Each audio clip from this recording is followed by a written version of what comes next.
Hi, Colette. 54 minutes. That's how long Governor Snyder addressed the state of Michigan. It wasn't until 29 minutes into that speech that he brought up the Flint water crisis. And he says the city is making progress in fixing that. The issue in the Flint water crisis, and the state has allocated $27 million for lead pipe replacement. And he says he's committed to finding solutions because this problem is bigger than just Flint.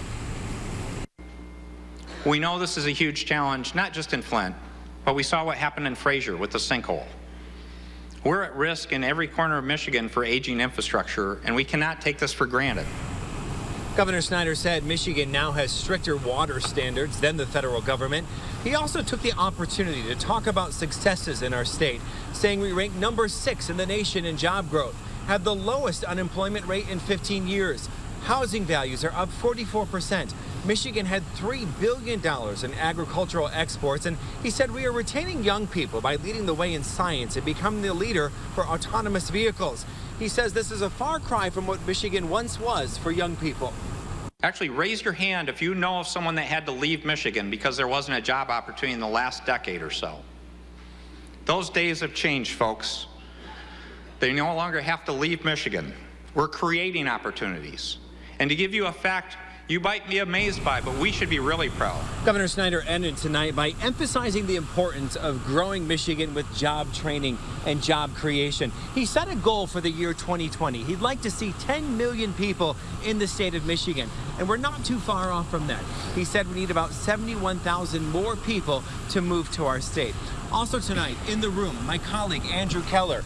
So you talked to many people tonight after the State of the State address, and I'm sure there was many opinions about Governor Snyder's speech. Well, after each State of the State address, lawmakers are quick to respond, and that was, of course, the case tonight. Much of the focus on the Flint water crisis, lawmakers agree that there's a lot of work to be done when it comes to fixing the problem, but some told me tonight that they're happy with the way that Governor Snyder says he's committed to stricter regulations when it comes to copper and lead rules. Now, when you ask them to give a grade on Governor's speech, well, that depends on which side of the aisle you ask.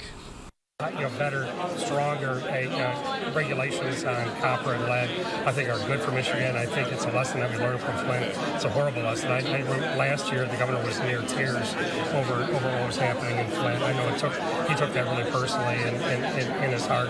And this year, we're starting to see a lot of progress. We still have a lot of work to do. I thought it was pretty anemic, the portions that he addressed Flint. He gave more of a status report. He talked about help, but he didn't describe what help really looks like and where we're going from here. I wanted him to hear him say something about coalition and partnership and coalition building.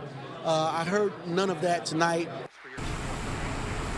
Now, several times tonight, you did hear the governor say he is committed to fixing Flint's water problem. One thing that he did say is that Flint Mayor Karen Weaver, during his speech, has been doing a great job as the mayor, trying to be the leader as this problem is remedied. Now, we did have a chance to catch up with the mayor after his speech, and this is what she had to say. What I'll have to say is he spoke in generalities. There was nothing rolled out as far as a plan or an outline. But what he did say, and what I'm going to hold on to, is that we've still got a lot of work to do in Flint, and it's not done. And that is absolutely right. There's still a lot of work to be done, and I'm going to hold him to that. And now, obviously, Mayor Karen Weaver wants to see the work continue. And, David, one thing that we heard a lot tonight from the governor, from lawmakers, from other people in that room, this problem is far from being done, but, the commitment has to be there to make it right. And a lot of work has to be done, and Governor Snyder has said from the very beginning he is committed to fixing this problem. And also, only time will tell with the other goals that were laid out tonight what 2017 will hold for Governor Snyder and if they can achieve those goals. For now, reporting live in Lansing, I'm David Custer along with Andrew Keller, WNEM TV5 News at 11.